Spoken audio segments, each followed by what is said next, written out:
ভাগনা আবার কি?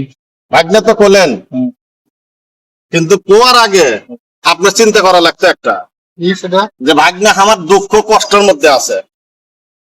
কি কষ্ট? আল্লাহ তো আপনি কম দেয়নি বাপ। আল্লাহ রহমত, আলহামদুলিল্লাহ।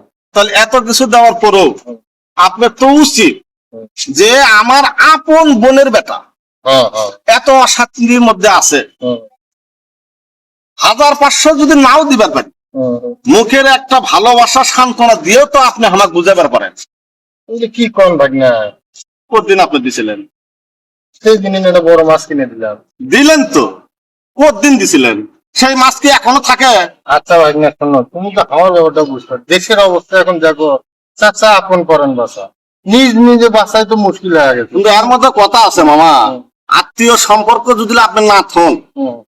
বাবা, দুনিয়ায় চিরদিন থাকবেন না। এটা আমি তো বুঝি, এটা সামাজিকতা রক্ষা করেছে দিদি। শোনো, এখন আমি নিজের জন্য, পরিবারের জন্য, আত্মীয় স্বজনের জন্য, সমাজের জন্য, হ্যাঁ দেশের জন্য, হ্যাঁ সবার জন্যই ভালো চাই। সবাইকে আমি ভালোবাসি, সবার জন্যই চেষ্টা করতেছি।